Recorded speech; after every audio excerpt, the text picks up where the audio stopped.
ಎಲ್ಲರಿಗೂ ನಮಸ್ಕಾರ ಹಾಗೂ ಜೋಕರ್ ಸ್ಪೀಕ್ಸ್ ಪಾಲಿಟಿಕ್ಸ್ ಯೂಟ್ಯೂಬ್ ಚಾನಲ್ಗೆ ಸ್ವಾಗತ ಸುಸ್ವಾಗತ. ಸ್ನೇಹಿತರೆ, ಇವತ್ತಿನ ಪೊಲಿಟಿಕಲ್ ಅಪ್ಡೇಟ್ ಏನಪ್ಪಾ ಅಂದರೆ, ಹಾಸನದಲ್ಲಿ ಗಣೇಶ ವಿಸರ್ಜನೆ ವೇಳೆಯಲ್ಲಿ ನಡೆದಂತಹ ದುರ್ಘಟನೆಗೆ ಸಂಬಂಧಿಸಿದಂತೆ ನಮ್ಮ CM ಸಿದ್ದರಾಮಯ್ಯ ಅವರು ಒಂದು ಹೇಳಿಕೆಯನ್ನು ನೀಡಿದ್ದಾರೆ. ಅದು ಈಗ ವಿವಾದಕ್ಕೆ ಕಾರಣವಾಗಿದೆ ಅಂದರೆ ತಪ್ಪಾಗೋದಿಲ್ಲ. ಹೌದು ಸ್ನೇಹಿತರೆ, ಅವರು ಏನಂತ ಹೇಳಿದ್ದಾರೆ ಅಂದರೆ, ಇದು ಚಾಲಕನ ತಪ್ಪಿನಿಂದ ಅಪಘಾತವಾಗಿದೆ, ಇದಕ್ಕೆ ಸರ್ಕಾರ ಯಾವ ರೀತಿಯಲ್ಲಿ ಹೊಣೆ ಆಗಲಿದೆ ಅಂತ ಅವರು ಪ್ರಶ್ನೆಯನ್ನ ಮಾಡಿದ್ದಾರೆ. ಮುಂದುವರೆದು ಅವರು ಏನಂತ ಹೇಳಿದ್ದಾರೆ ಅಂದರೆ, ಈ ಥರ ದುರ್ಘಟನೆ ಸಂಬಂಧಿಸಿದ ವೇಳೆಯಲ್ಲಿ ನಾವು ಪರಿಹಾರವನ್ನು ಘೋಷಣೆ ಮಾಡುವುದು ಸಾವಿನ ನಷ್ಟವನ್ನು ಭರಿಸೋದಕ್ಕಲ್ಲ, ಬದಲಾಗಿ ಈ ಮೃತರ ಕುಟುಂಬದವ್ರಿಗೆ ಏನಿರುತ್ತೆ ಅವರಿಗೆ ಕಳೆದುಕೊಂಡವರ ಪ್ರಾರಂಭಿಕ ದಿನದಲ್ಲಿ ಯಾವುದೇ ರೀತಿಯ ಆರ್ಥಿಕವಾಗಿ ಅವರಿಗೆ ಕಷ್ಟಗಳು ಬಾಧಿಸದಲೇ ಇರಲಿ ಅನ್ನುವಂಥ ನಿಟ್ಟಿನಲ್ಲಿ ನಾವು ಈ ಪರಿಹಾರವನ್ನು ಘೋಷಣೆ ಮಾಡಿದ್ದೇವೆ. ಅಷ್ಟೇ ಅಲ್ಲದೆ ಈ ಸಾವು ಏನಾಗಿದೆ ಇದು ಚಾಲಕನ ತಪ್ಪಿನಿಂದ ಆಗಿದೆ, ಇದಕ್ಕೆ ಸರ್ಕಾರ ಯಾವ ರೀತಿಯಲ್ಲಿ ಹೊಣೆ ಆಗುತ್ತೆ ಅಂತ ಅವರು ಪ್ರಶ್ನೆಯನ್ನ ಕೇಳಿದ್ದಾರೆ.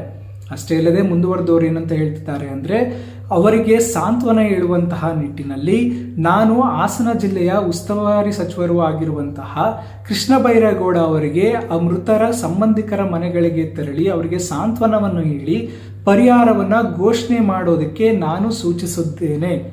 ಅಷ್ಟ ಬಿಟ್ಟು ನಮ್ಮ ಸರ್ಕಾರದಿಂದ ಹೇಗೆ ಹೊಣೆ ಆಗುತ್ತೆ ಅನ್ನೋದಾದರೆ ಹೇಗೆ ನಾವು ಇದನ್ನು ಕೇಳೋದಕ್ಕೆ ಸಾಧ್ಯ ಆಗುತ್ತೆ? ಕಾನೂನು ರೀತಿಯಲ್ಲಿ ಸುರಕ್ಷತಾ ಕ್ರಮಗಳನ್ನ ಆಗಿರ್ಬೋದು, ರಸ್ತೆ ಬಗ್ಗೆ ಆಗಿರ್ಬೋದು, ಎಲ್ಲ ಮುಂಜಾಗ್ರತೆಯನ್ನು ನಾವು ವಹಿಸಿದ್ವಿ ಅಂತ ಅವರು ಈ ಸಂದರ್ಭದಲ್ಲಿ ಹೇಳಿದ್ದಾರೆ.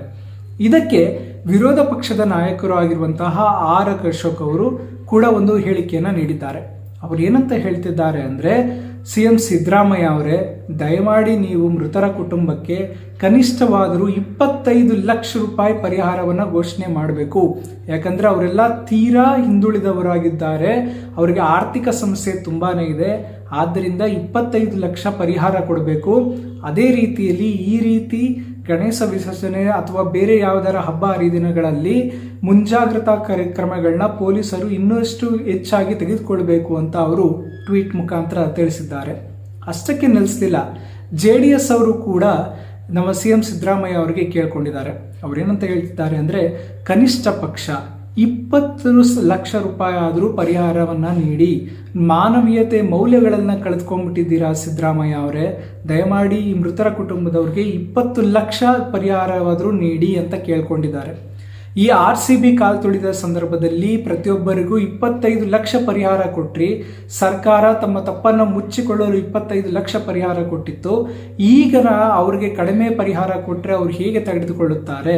ಅವರು ತೀರಾ ಹಿಂದುಳಿದವರಾಗಿದ್ದಾರೆ, ತೀರಾ ಬಡ ಕುಟುಂಬದಿಂದ ಬಂದವರಾಗಿದ್ದಾರೆ. ಆದ್ದರಿಂದ ಅವರಿಗೆ ಕನಿಷ್ಠ ಪಕ್ಷವಾದರೂ 20 ಲಕ್ಷ ಪರಿಹಾರ ನೀಡಿ ಅಂತ ಕೇಳಿದ್ದಾರೆ. ಇಷ್ಟೇ ಅಲ್ಲದೆ ಅವರು ಪ್ರಿಯಾಂಕಾ ಗಾಂಧಿ ಹಾಗೂ ರಾಹುಲ್ ಗಾಂಧಿ ಅವರು ಕೇರಳದಲ್ಲಿ ಒಂದು ಆನೆಯಿಂದ ಒಬ್ಬ ವ್ಯಕ್ತಿ ಸಾವೀಡಾಗಿದ್ದಾಗ 15 ಲಕ್ಷ ಪರಿಹಾರ ನೀಡಿದ್ರು ಅನ್ನುವ ಉಲ್ಲೇಖ ಕೂಡ ಮಾಡಿದ್ದಾರೆ. ಸ್ನೇಹಿತರೆ, ಒಟ್ಟಾರೆಯಾಗಿ ಇದಿಷ್ಟು ಇವತ್ತಿನ ಕರ್ನಾಟಕ ಪಾಲಿಟಿಕ್ಸ್ ವಿಚಾರಗಳಾಗಿತ್ತು. ಇನ್ನು ಹೆಚ್ಚಿನ ಕರ್ನಾಟಕ ಪಾಲಿಟಿಕ್ಸ್ ವಿಚಾರಗಳಿಗಾಗಿ ದಯಮಾಡಿ ನನ್ನ ಯೂಟ್ಯೂಬ್ ಚಾನಲ್ನ ಸಬ್ಸ್ಕ್ರೈಬ್ ಮಾಡ್ಕೊಂಡು ಸಪೋರ್ಟ್ ಮಾಡಿ ಅಂತ ಕೇಳ್ಕೊಳ್ತಾ ವಿಡಿಯೋ ನೋಡಿದ್ದಕ್ಕಾಗಿ ಧನ್ಯವಾದಗಳು.